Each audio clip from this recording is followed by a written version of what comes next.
Good morning, class. Now, today, what we're going to talk about is about the commercial banks. And the topics that we are going to discuss today is the functions of commercial banks and non-banking financial institutions. We are going to talk about money market instruments, money market also, treasury bills, commercial bills, certificates of deposit called money market derivatives, analysis of bonds. These are all instruments of money market, capital market, and its functions. Okay, we start with the functions of commercial banks. So, first we need to know what is a commercial bank. When we talk of commercial bank, it's a kind of financial institution which actually carries out all its operations or which is related to deposit and withdrawal of money. For whom? For the general public, providing loans for investment, and so on and so forth. Anything related to money, okay, finance. So, and these banks are actually profit-making institutions, and which is why they do business only to make a profit. Now, there are two primary characteristics of a commercial bank. That is, one is lending and the other is borrowing.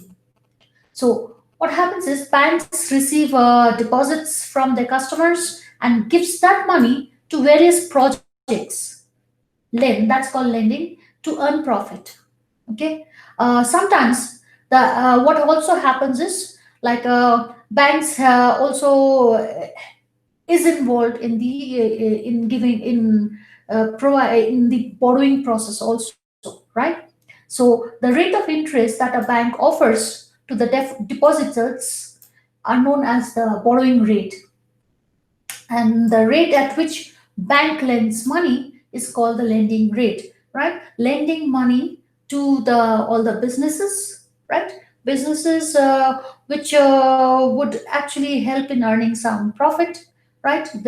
And borrowing is where we have the customers when they want to take loans or they against their assets. So that's what we call is borrowing, and the rate at which the bank offers the depositors allows the depositors to borrow, that's called borrowing rate. So the types of commercial banks, there are three different types of commercial banks that we have. First is the private bank. A private bank is it's a type of commercial bank where private individuals and business own a majority of the share capital, and all of these private banks are they are recorded as companies which has limited liability. Okay, limited liability. Public bank, on the other hand, is a bank which is nationalized and controlled by government, where government has a major stake in there, a significant amount. And we also have the third type, which is foreign banks, which are actually established in some other countries but have branches in other countries, foreign countries. They are established but branches in other countries. So, the functions of commercial banks, right? We talk of the primary functions. What are the primary functions? To accept deposit. Accept deposit. Now, banks actually takes deposits in the form of savings deposit, current deposit, and fixed deposits. Okay, and the money, the surplus balance that is collected from the firms as well as the individuals, they are lent out for a temporary span of time for commercial transactions. It's the money that is there that's lent out, and so banks can earn money. They are earning. Secondly, comes up is to provide loans and advances. They give banks these banks give loans and advances to the entrepreneurs and as well as to the business people, and in return they collect interest. So, and for any bank, this is the primary source of making profit. So in this process, what happens is banks actually keep a certain amount, a very small amount of the deposits as reserves, which they have to keep as per the instruction from the central bank, and offers the rest of the amount that as they lend it out to the borrowers in the form of demand loans, form of overdraft, cash credit, short-term loans, and other types also. The third primary function is what is called as credit cash, where a customer is provided with a credit or loan. Okay, they do not get actually the liquid cash on hand. It's not there. So what happens is the bank actually opens an account in the name of the customer and then transfers that money to that account. And this process actually allows a bank to create money. Credit creation happens. Okay. The next comes up is the secondary functions of the banks, right? Uh, First is discounting bills of exchange. What is it? It's a written agreement which acknowledges the amount of money that has to be paid against the goods that is purchased at a given point of time in the future. Not now, but somewhere in the future. And the amount can also be cleared before the time, actual time, through a process of discounting method of the commercial bank. So it can be done. Overdraft facility. So it's an advance given to a customer by keeping the current account to overdraw up to a given limit. So you can withdraw, or you can actually draw excess amount, uh, but that's called overdraft. So there's a limit how much you can draw against your account, current account. Purchasing and selling of securities. Banks also helps in selling and buying the securities. Banks provides us with the locker facilities where we can keep all our valuables or documents. In return, banks charge a minimum annual fee. That is the service charge. And also paying and gathering the credit. So banks uses various instruments, which is like promissory note, checks, and bills of exchange to actually pay and gather the credit. Next topic that we have is functions of non-banking financial institutions, NBFI. So what is NBFI? These are institutions, financial institutions which are registered under the Companies Act of 1956 and basically engaged in the business of loans and advances, acquisition of shares, stocks, bonds, debentures, securities, which is issued by government or any other local authority or other marketable securities of similar nature. For leasing, for hire purchasing, for insurance business, for chip business, but they do not include any institution whose principal business is that of agricultural activity. Why? Because agricultural activity, what happens? There's uncertainty. It depends on weather, it depends on other factors, and there may at sometimes they may do not earn profit, right? The agriculture may not, the harvest may not be so good, and so there may be a loss, so there's no guarantee, right? So agricultural activity, they do not do it.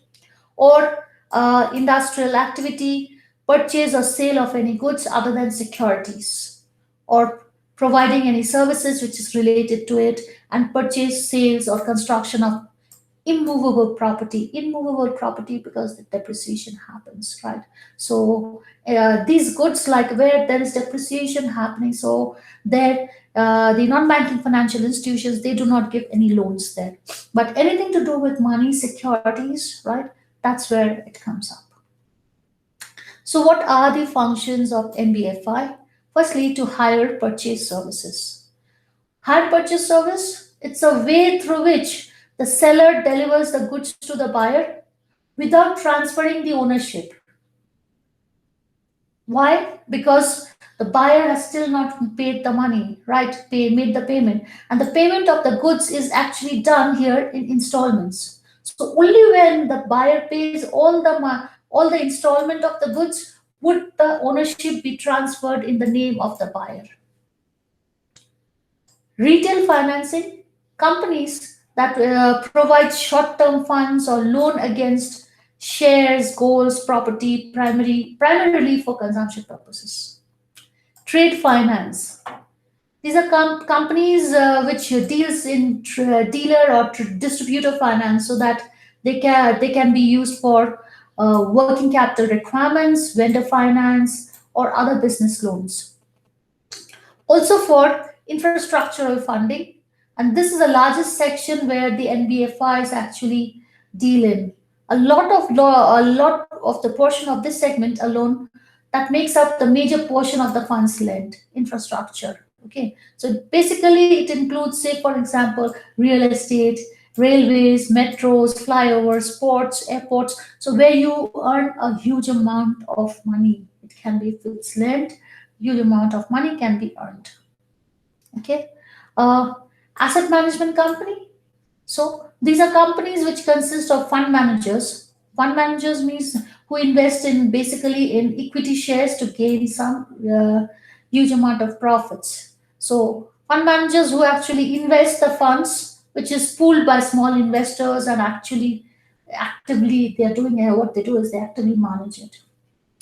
Leasing services, companies that deals in leasing, that is for, let's leasing in the sense it's very similar to the way house is being rented for living. So it's the same way, it's just, the process is the same. So what happens here, these companies provide property to small business, or sometimes to even to larger business who cannot afford to afford it for whatever reason, afford to get that property, afford to buy it, so they lease it. The only difference between renting and leasing is that leasing contracts is for a fixed period of time. Venture capital services. So that is where we talk of investing in small businesses which are at the initial stages. But the success rate is high and promising enough, which would help in getting a sufficient return in future. And micro, small, medium enterprise financing, MSME, which is one of the roots of our economy, and millions of livelihood actually depends on this sector, which is why government has announced such schemes as MSMEs, schemes for MSME sector to promote their growth. There's enough scope for them to grow, enough scope for jobs, and employment rate will also grow, which would help in the growth of the economy. Okay, next we come across is the money market, right? Money market. What is money market? Money market is refers to but that particular section of the financial market where the financial instruments that is used has high liquidity and short-term maturities. So it's become now a very important component of the financial market for buying and selling of securities of short-term maturity. Short-term maturities means of 1 year or less than a year. For example, we talk of the treasury bills and the commercial bills. So, in other words, like when we talk of money market, right? Money market account. So it's a type of savings account which is offered by banks and other financial institutions, just like any other savings account. The only difference is that the money market account, they usually pay higher interest, they have higher minimum balance requirements, and allow for only 3 to 6 withdrawals per month. But they will also allow you to write up to 3 checks each month. And the money kept in this the money market account is insured. Why?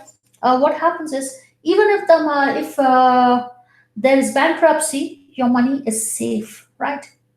So that's what money market account is, and it's there with the banks, right? The banks have it, and other financial institutions. Now, in money market, over-the-counter trading is also done in a money market, which is a wholesome process. So, what is over-the-counter trading? That is when trading done directly between two parties without the supervision of an third person. That is the exchange. There's no third person who's intervening it. Okay. Okay. So, money markets, what are the instruments which is of the money market? They are treasury bills, commercial papers, certificates of deposits. So it is used by many participants, which includes companies. Why? For the purpose of raising funds by selling commercial markets, papers in the market. So money market is considered to be a safe place to invest. Why? Because of high liquidity of securities. It does have some risk which any investor has to be very careful about. So one of them being the default of securities such as commercial papers. Also, money market consists of various financial institutions, dealers who seek to borrow or loan securities. And it's the best source to invest in liquid assets. Money market is also an unregulated or informal market. It's not so structured like the capital market, where things are organized in a capital market, it's organized in a formal way. And the money market gives lesser return to investors who invested, but provides a variety of products. Lesser return, but variety of products. So withdrawing money from the money market is easy, right? What is the difference between money market and capital market? In money market, like what happens is when investments are made, that's for a shorter period of time, whereas for capital markets, it's longer time period. But what happens also, any mortgage lender can create protection against a fallout risk. How? By entering into an agreement with an agency or in any private conduit for operational rather than mandatory delivery of the mortgage. So, involving an agency to actually help in that operation, right? And in what is that agreement? That the mortgage originator effectively will buy an option which gives the lender the right but not the obligation to deliver the mortgage.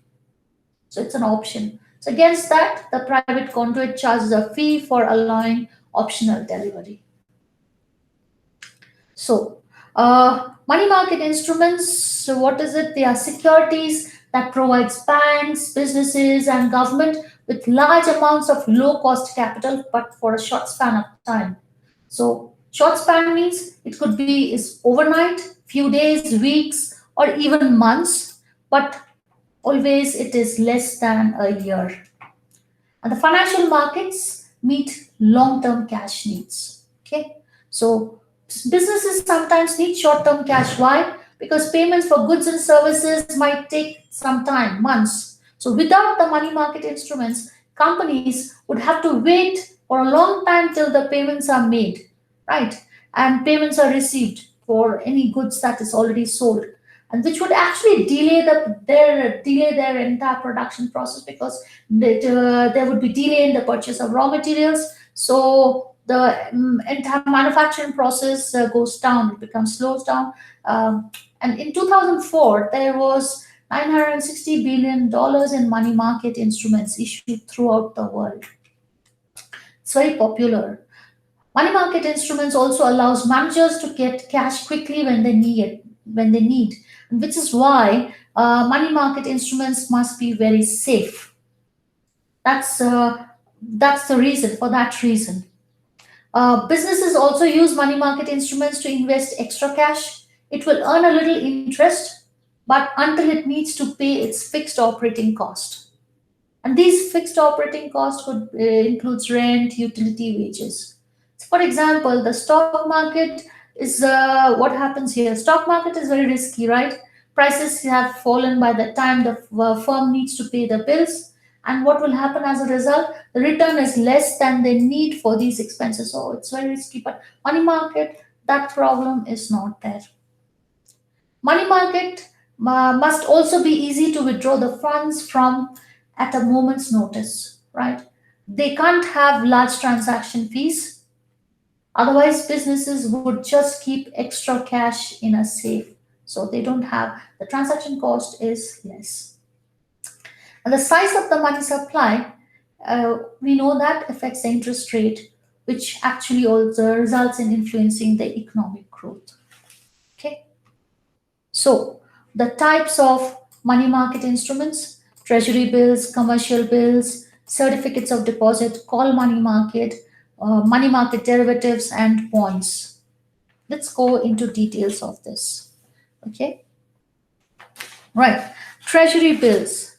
Okay, treasury bills. So, these are government bonds or debt securities with maturity of less than a year, and these are actually issued to meet the short term mismatch that happens in the receipts and expenditure. Bonds, which are of longer maturity, they are called dated securities. As I said, it's a government which issues the T bills, that is treasury bills, to fund various public projects. could be construction of schools, highways, and so on and so forth. And it's considered as a safe and conservative investment. Why? Because government is involved. That's the most important thing, right? Next comes up when we also say is like with regards to treasury bills. Usually, what happens is it's normally held till the maturity date.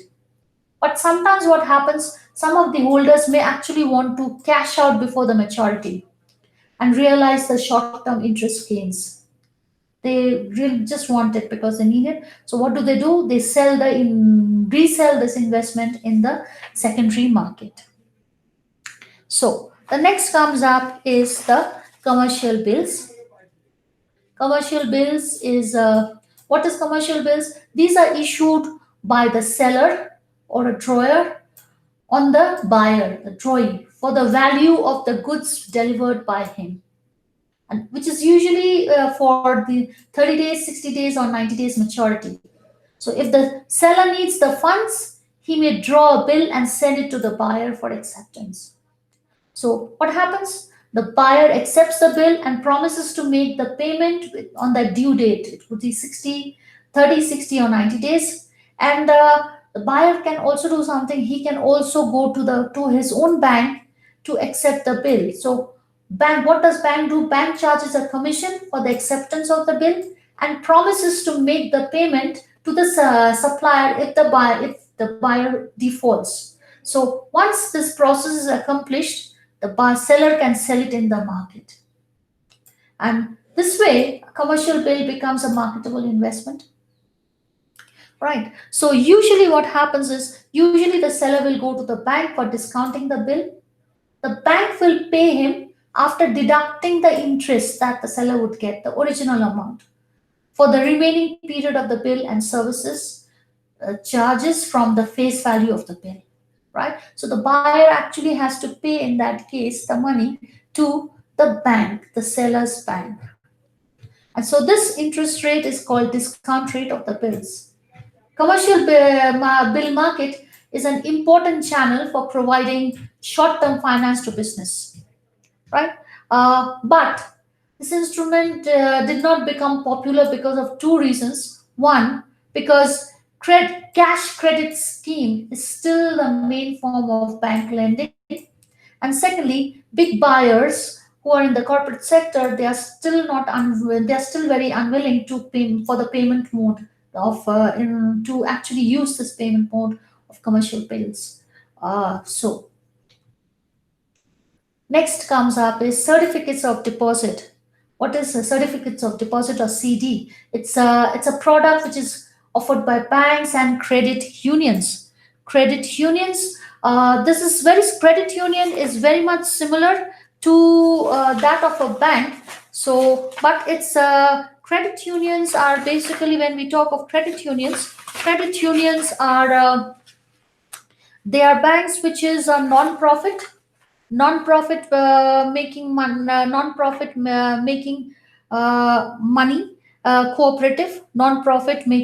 cooperative whose members can borrow money. They can borrow money from the pool deposits at a low rate of interest. And what happens here is the members who have accounts in this credit union are the owners of the credit union, so it's non-profitable. Okay.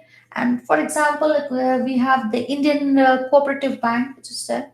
So the CD is offered by banks as well as the credit unions that provides an interest rate premium in exchange for the customer agreeing to leave a lump sum amount untouched for a predetermined period of time with the banks and the credit unions. You deposit your money and you get the interest on that. So almost all consumer financial institutions offer them. Although it's up to each bank which CD terms they want to offer, how much higher the rate they will offer as compared to the bank savings and money market products, what penalties will it charge for early withdrawal. And some of the best rates come from special promotions, say occasionally with an unusual duration such as 13 to 21 months rather than the more common ones which is based on 3, 6, or 18 months or full year increments. So For the special promotional cases of CD, that is usually 13 to 21 months. Unusual. This is quite unusual duration. You get higher rate of interest. So the top paying certificates of deposit, they pay higher interest rates than the best savings and money market accounts. In return for leaving the funds on deposit for a fixed period of time. Now, CDs, as we know, they are a safer and more conservative investment than stocks and bonds. They offer lower opportunity for growth, but with a non-volatile guarantee rate of return. So whatever is being guaranteed is you will get that rate of return. It's not fluctuating. So with every say virtually every bank, credit union, and brokerage firms, they actually offer a variety of CD options. And the top nationality available CD rates are typically 3 to 5 times higher than the industry average for every term. So what happens is, although you lock your money for a particular period of time when you open a CD, there are options for exiting early. You can withdraw your money. You can do it if there is need for any emergency or if there's change for any plans. Okay. Okay. Next comes up is certificates of deposits, CD. As how does it work? Like as we are talking about certificates of deposits, we were talking here. So now comes up is how it actually works. So opening a CD is very similar to opening any standard bank deposit account. Same way, but the only thing is that what you're agreeing to is what you're agreeing. Only difference is there. That is what you're agreeing to when you sign on the dotted line. Even like right now the signature is digital, but the difference is what you're agreeing upon, right? So after agreeing upon is like you identify which CD you want to invest, and then that's agreeing on it and terms and conditions, and then you complete the process, which will lock you in into four different things. First is interest rates.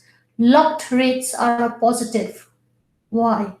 Because they give a clear and predictable return on your deposit over a specific period of time. It's locked rates, fixed rate. Banks cannot later change the rate and reduce your earnings. But what happens the other side? When you have a fixed return, rate of return, so it may actually affect you because if the rates later on increase for that same deposit, it can increase depending on how the economy runs. So then you lose an opportunity to take advantage of higher paying cities. Second factor is the term. That's the length of time you agree to leave your funds deposited to avoid any penalty. So 6 months, 1 year, 18 months, and so on and so forth. The term ends on the maturity date. That is when your CD is fully matured and you can withdraw your money without paying any penalty. Third comes up is the principal.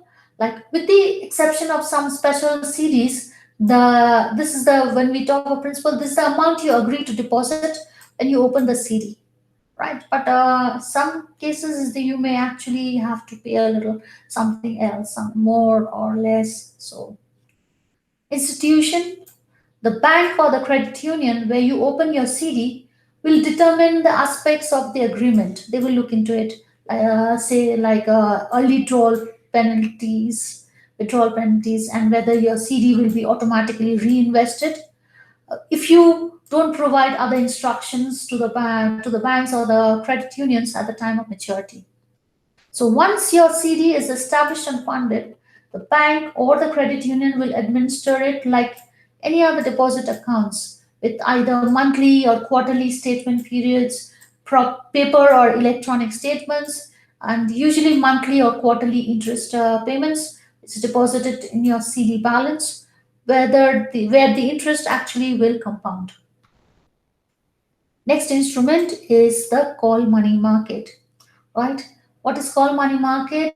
It's where it's an essential part of money market where the day-to-day surplus funds, mostly of the banks, right? They are traded. So the money market is a market for short-term financial assets. that are close substitutes of money, right? Cash can be, you can get ready cash, high liquidity.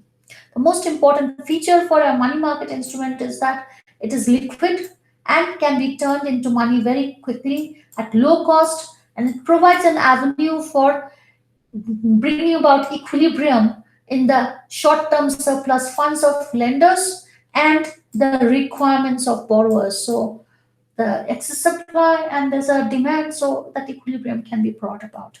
Okay. Now the loans are of a short term duration. So it can vary from 1 to 14 days, and they are traded in the loans. These sort of short term loans, for which is varying from 1 to 14 days, they are traded in the call money market.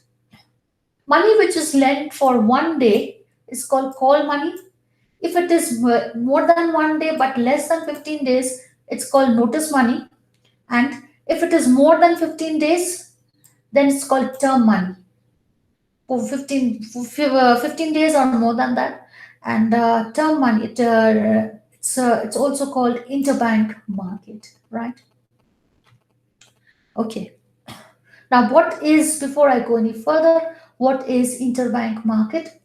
Interbank market is a top level foreign exchange market where banks exchange different currencies, right? So banks can either deal directly with one another or through a brokering platform, and the rate at which the exchange takes place is called mid market rate. Mid market rate. Okay, so that's interbank market. Now, banks, they borrow in this market for the following reasons. What are the reasons? To actually fulfill the gaps or temporary mismatch in the fund, so the needs, the demand, and the supply, to meet the cash reserve ratio, the statutory liquidity ratio, which is mandatory to be kept as per the instructions of the central bank, to sometimes meet sudden demand for funds, which comes out of large outflows. So, call money usually serves the role of equilibrating the short term liquidity position of the banks, right? So, who are the participants in the call money market? The participants here could be the scheduled commercial banks, developing financial institutions, cooperative banks, and primary dealers. Both as they can be involved both as borrowers as well as lenders. Interest rates. Eligible participants are free to decide on the interest rates in call or notice money market. They can do it. They decide. Okay. Money market derivatives.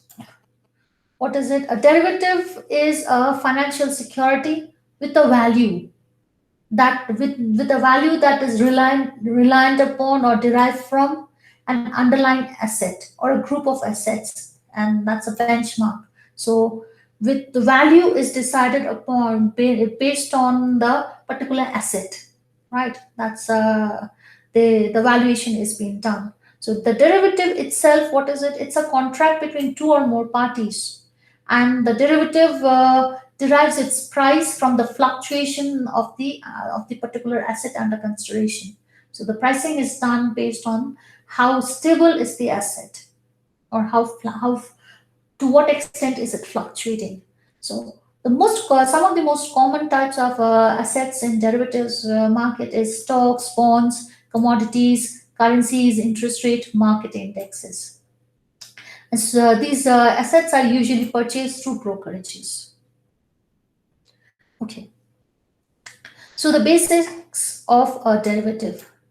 Derivatives are used to actually hedge a position, speculate on the directional movement of an underlying asset, or give leverage to holdings. And their value comes from the fluctuations of the values of the asset. So originally, derivatives were used to ensure balanced exchange rates of goods traded internationally, right? So now what happened with the differing values of national currencies? International traders do need a system to account for these differences. So today, derivatives are based upon a wide variety of transactions have much more much more uses. Okay, so there are even derivatives which are based on the weather data, such as like weather condition, if it's rainy, if it's the number of days that you have sun. So this is an example of how hedging is done. So imagine a European investor whose investment accounts are denoted in euros, and but he buys shares of a US company. So through a US exchange which is using dollars. So now the problem that comes up is the investor is exposed to the exchange rate risk while holding that stock. What is that? It's a threat that the value of the euro will increase in relation to USD. So if that happens, that means what? Any profit that the investor gets upon selling the stock becomes less valuable when they are converted into euros. Whatever, like if they sell it and if he sells it in dollars, he would get the profit that he gets. If he converts to euro, it goes down, right? Because euro is the value of euro is increasing. So actually, to hedge this risk, what the investor can do is purchase a currency derivative to lock in a special exchange rate. The derivatives that could be used to hedge this kind of risk, which could be currency futures, currency swaps. So to avoid this, they can go into a derivatives market using currency futures or currency swaps. So for any speculator who expects the euro to appreciate compared to a dollar could profit. How? By using a derivative that rises in value with the euro. The valuation also increases same at the same parallelly, maybe same rate or parallelly with euro. Then it won't be a problem. So when using derivatives to speculate on the price movement of an any asset, the investor does not have to hold a portfolio or who in the of the underlying asset. You don't have to hold it. You don't need to have a holding. Okay. So derivatives. So they are securities that, as I said, they derive the value from the asset, the concerned asset in consideration or the benchmark, and some of the common derivatives, as I said, is future contracts, forwards, options, and swaps. Now, most of the derivatives are not traded on exchange, and they are used by institutions to hedge risk or speculate on price changes in for that particular asset.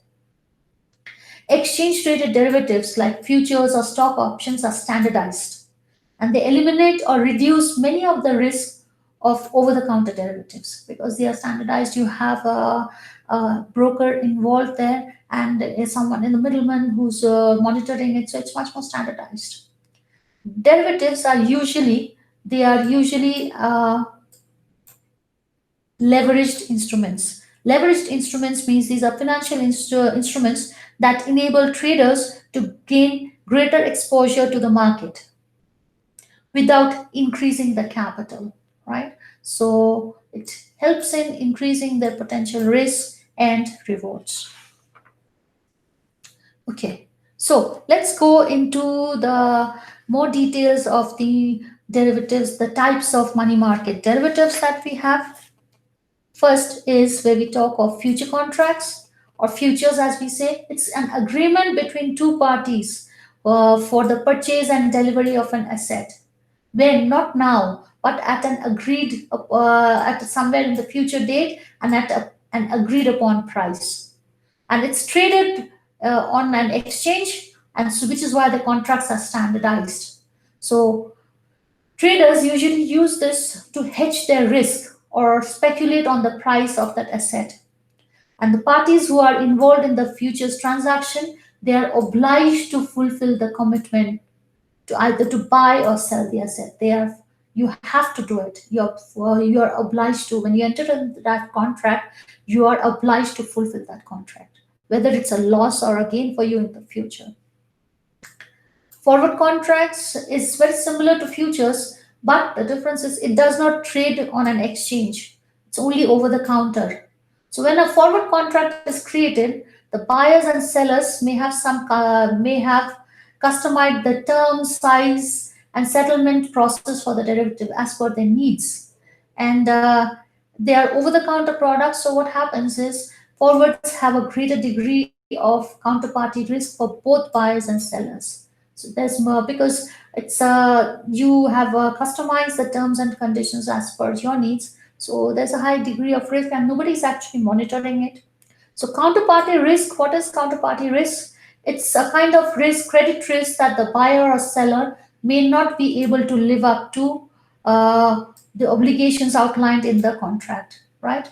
So that's a risk that either buyer or seller may not be able to live up to their obligations. So if one of the parties using of that contract becomes insolvent, so what will happen? The other party have no other solution, but they cannot take any measures, and they would lose the value of its position.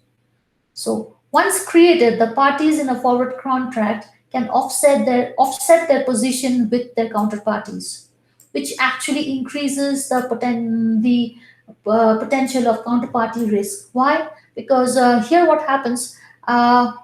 More traders becomes involved in the same contract. So more if more people are involved in that contract, the risk goes high, and because it's also not being regulated. Third comes up is swaps. What are swaps? Swaps is basically where you exchange one kind of cash flow with another. Say, for example, a trader can use an interest rate swap to switch from a variable rate in rate of interest loan to a fixed interest rate loan, and so on and so forth. Options is similar to futures contract, where it's an agreement between two parties to buy or sell an asset at a predetermined future rate for a specific price. But the difference is that in case of option, buyer is not obliged to exercise their agreement to buy or sell. It's not they are not obliged if they that's an option has an option to either buy or sell, but it's they are not under any compulsion to do it. They may not do it. So it's an opportunity only, not an obligation. But futures is obligations. If you enter into a future contract, you will have to do it, right? So okay. Next comes up is bonds. So what are bonds?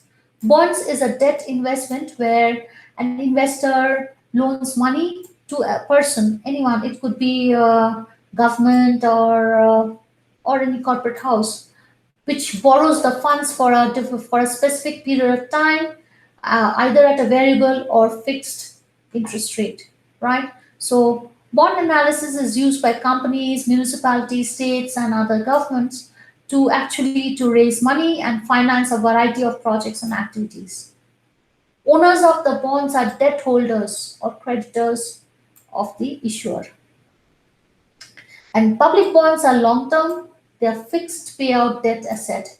They are packaged in useful, easy to manageable size for sale for individuals as well as for big firms. And the issuer agrees to pay a fixed amount of cash over time to the holder of the bond.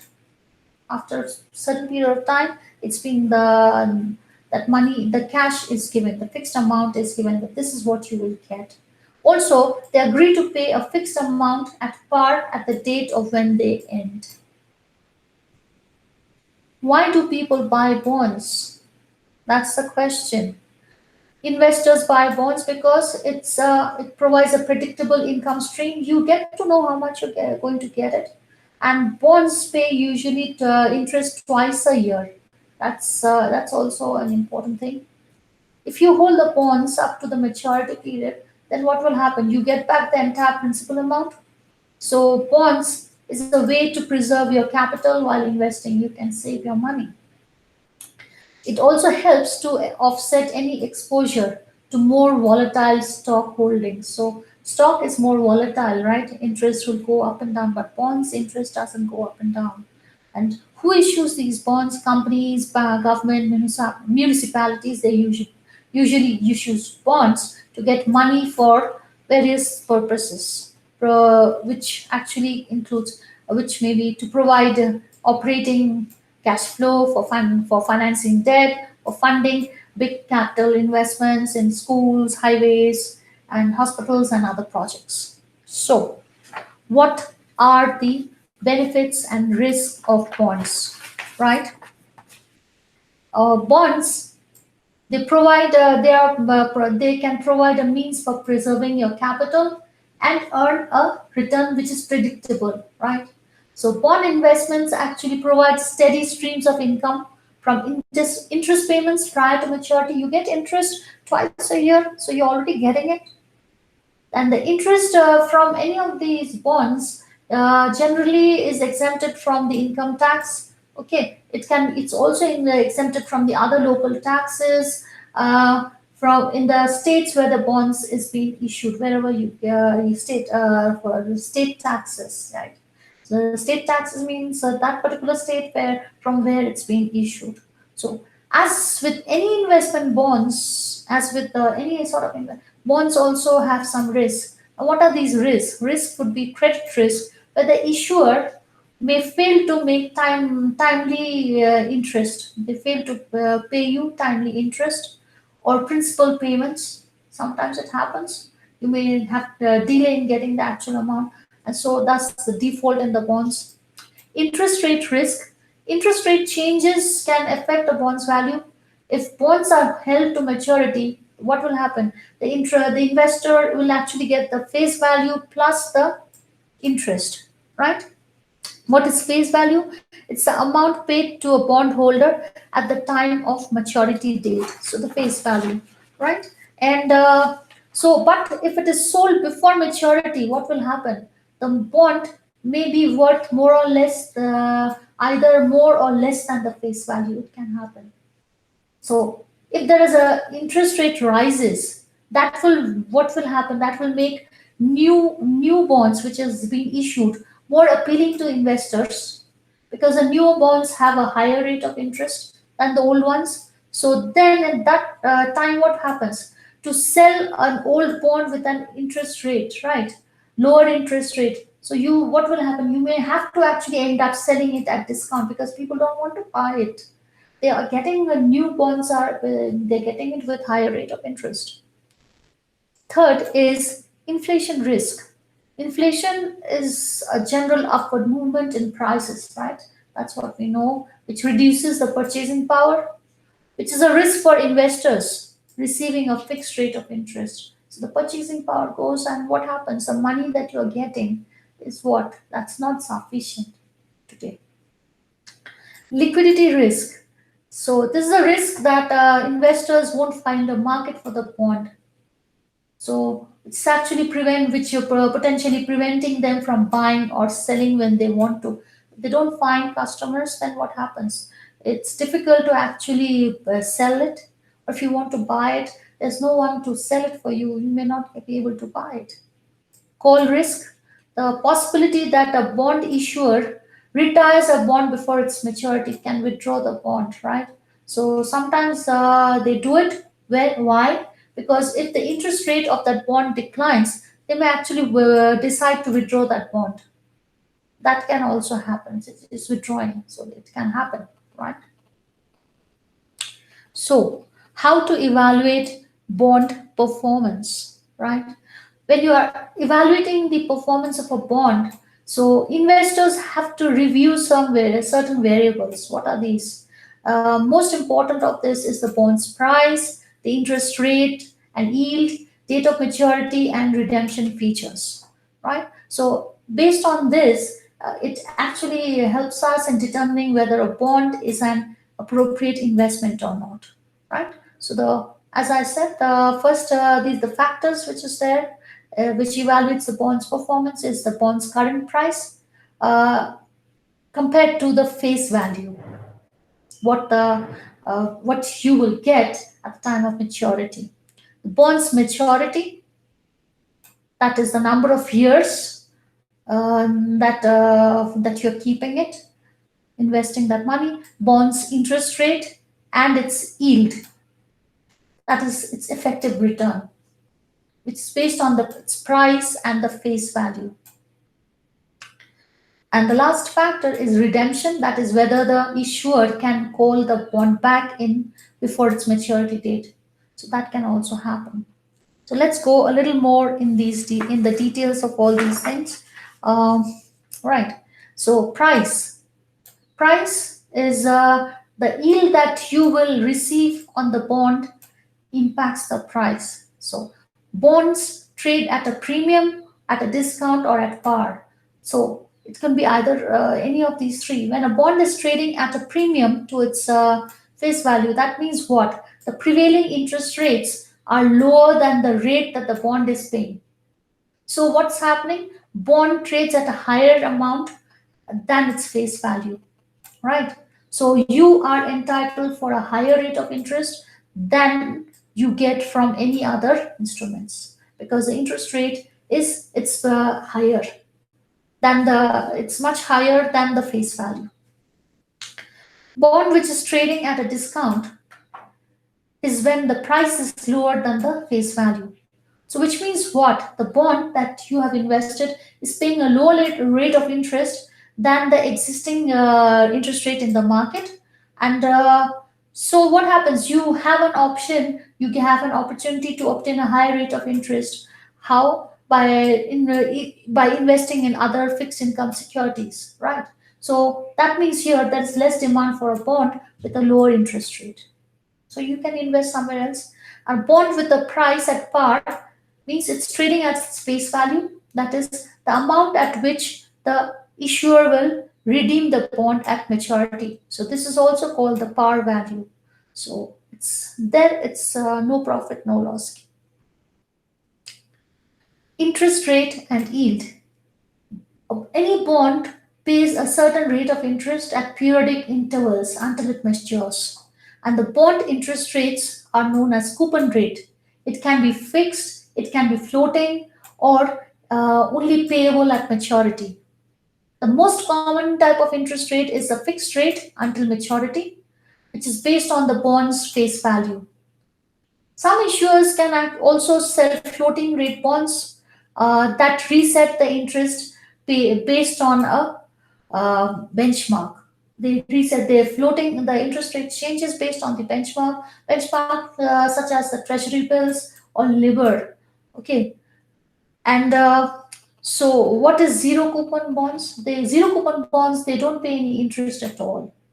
So what happens in that case? They are sold at very steep discounts to their face values, a much lower price than their actual value. So, and this discount actually reflect the total amount of all the interest the bond would have paid until maturity. So they are not able to pay you zero interest. So they are selling it at that. If you deduct that total interest, and what so the price is much less, that much. That's why they are being sold at a discount rate. That discount amount is the interest that they would have paid. So closely related to a bond's interest rate is the yield. What is yield? It's the effective return which is earned by the bond based on the price paid for the bond and the interest it generates. The yield on bond is usually quoted as basis points, BPS, that's what it calls. There are two types of yield calculation that we have, two ways to do it. The current yield, which is the annual return on the total amount paid for the bond, annual return. Okay, it is how it's calculated. It's calculated by dividing the interest rate by the purchasing price. But it does not take into account the amount you will receive if you hold the bond for maturity, until maturity. There's another type of yield calculation, that is yield to maturity. This is the total amount you receive by holding the bond until the end of its lifespan. And the yield to maturity allows you for the comparison of different bonds with the different types of maturities and interest rates. So you can compare it to see which is better. Bonds that have redemption provisions, that there is yield to call. What is yield to call? It calculates the yield until the issuer can call the bond. That is the demand, total amount of demand that the investor has to surrender when the banks are withdrawing that bond before the maturity date. in return for a payoff. Like they're getting money, but it's not up to what they would get till the maturity period. So, what is the total demand that the investor has to surrender if it's the bond is withdrawn? When interest rate rises, we know that bond prices decreases. So, bond prices and interest rates are inversely related. Maturity.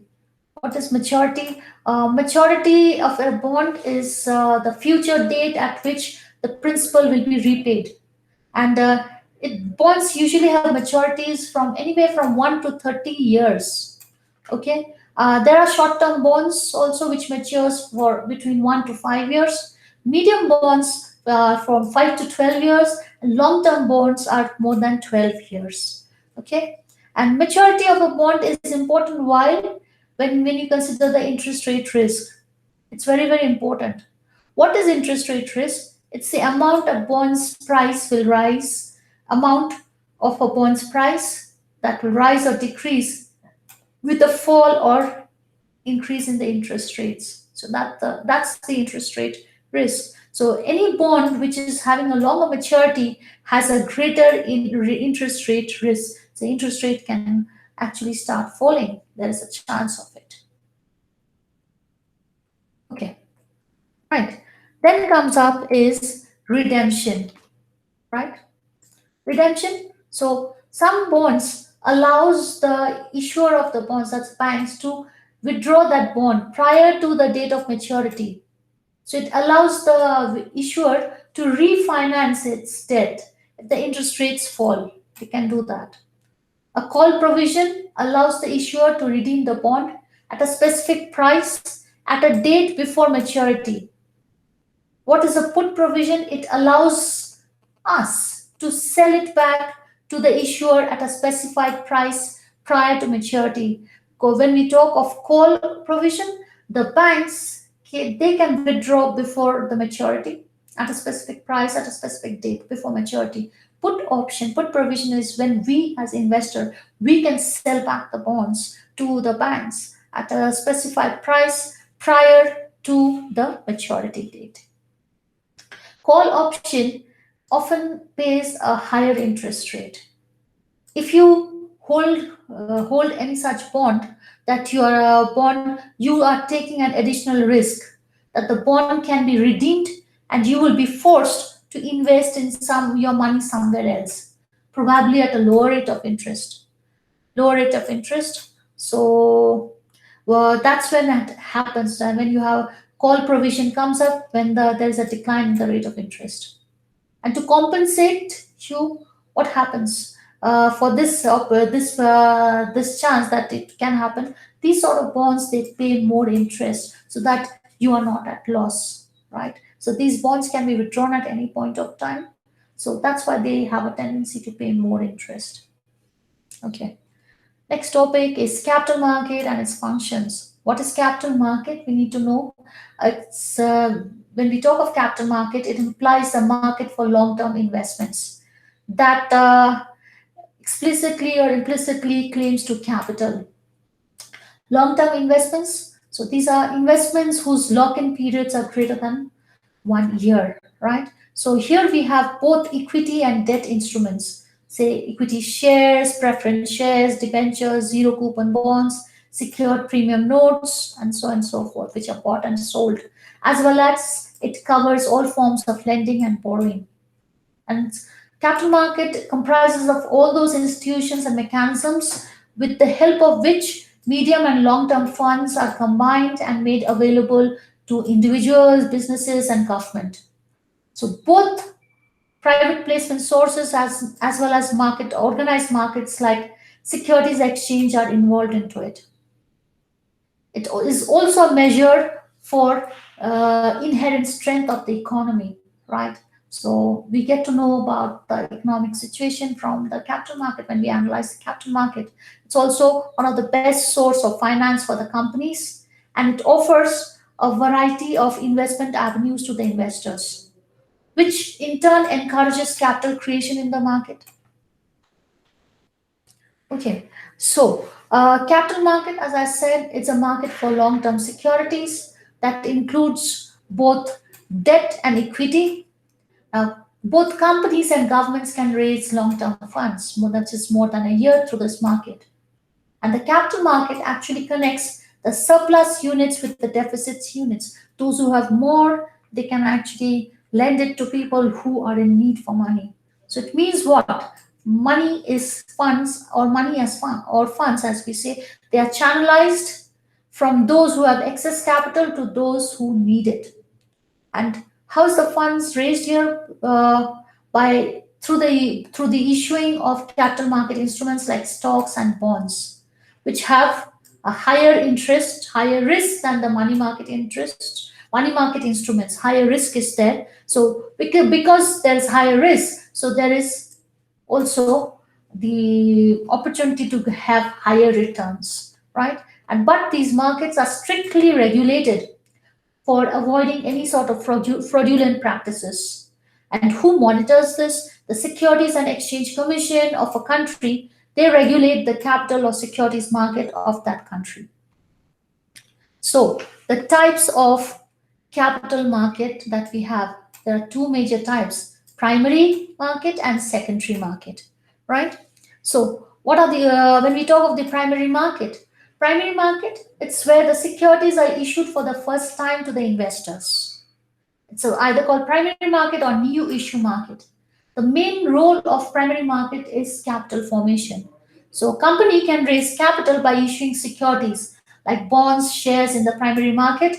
The investor who invests in the new issue of the company becomes shareholders of the company. So in such a market, the transaction takes place directly between the company and the investors, right?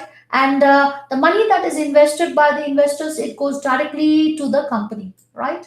And company can actually raise funds through this market by using various methods like public issue, private placement, right issue, etc. Now, what is public issue?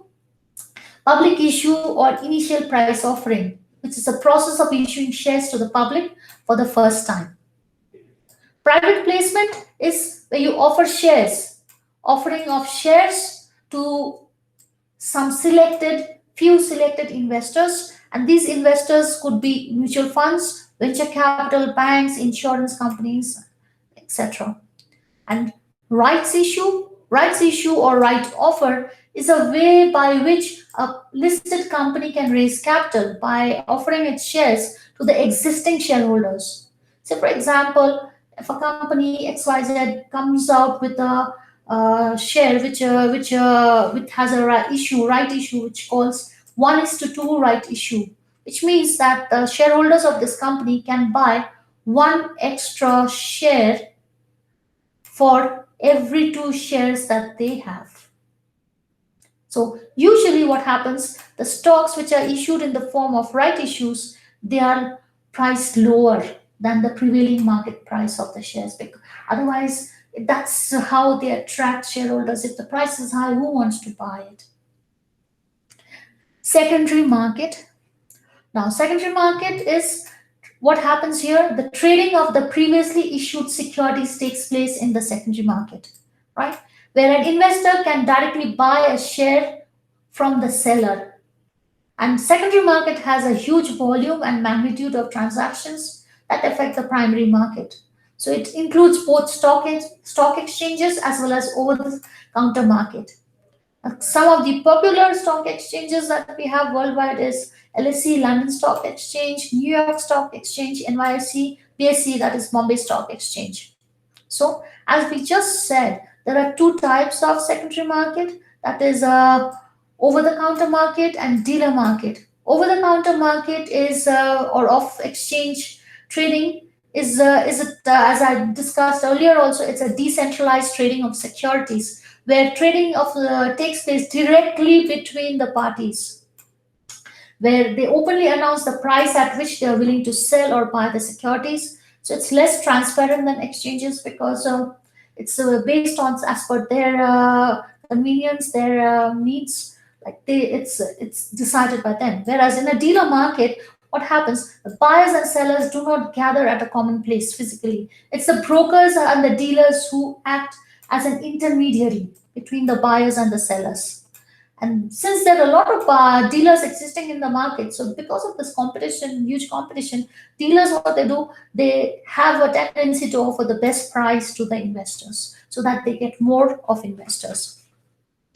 Now, what are the functions of capital market? This is the last thing that we have. Firstly, capital market, we know, plays a huge important role in for the development of an economy by savings mobilization. So this particular market acts as a link between the savers and the entrepreneurial borrowers, transfers money from the savers, that is households, to the entrepreneurial borrowers, companies who need capital. And this way, what happens? These markets actually mobilize savings in an economy and also divert them into productive investment. So the savings is used for investment, savings of the households. That's used for investment. And so investment means profit is generated, interest firms up, more money. So productive usage of the funds, it ultimately leads to economic growth and prosperity. Thus, formation of capital. So it's the process of increasing the stock of real capital, which includes creation of capital goods like factories, machinery, tools, equipment, and so on and so forth. Which in turn, these capital goods are utilized for production of other goods. So savings get mobilized through the capital market to various sectors, such as agricultural sector, industrial sector, right? And optimal utilization of our utilization and allocation of these resources, it increases the rate of capital formation in the economy. Rapid economic growth. Allocation of capital is done optimally for better utilization of scarce resources. The improvement of capital goods increases the efficiency of labor. Superior and advanced technology, uh, when we use that, like capital goods which are superior and technologically advanced, that helps in increasing the overall productivity. So advanced technology is important. So which actually increases the productivity and ultimately the economic growth. Okay. Okay. Next comes up is benefits to investors, right?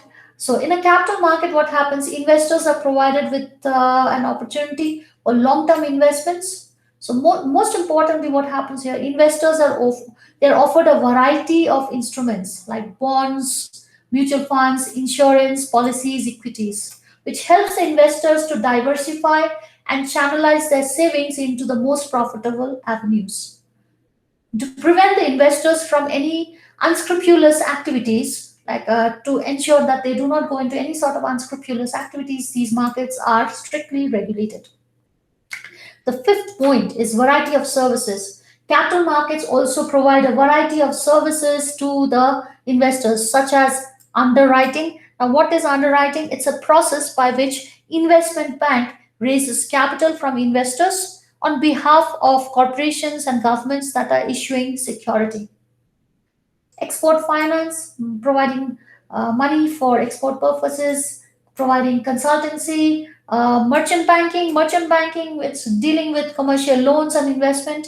Credit trading it's an evaluation of the credit risk of a prospective debtor, predicting their ability to pay back the debt, and an implicit forecast of the likelihood of the debtor defaulting.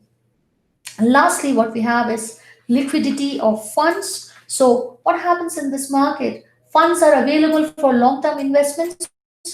And because of organized stock and other exchanges, both security sellers and buyers are readily available because it's organized and it's monitored. So, you will have ready sellers and buyers, which makes the capital market a liquid market because funds are available continuously. It's there always. Okay. So, that's all that we have. Okay. So see you in class next week.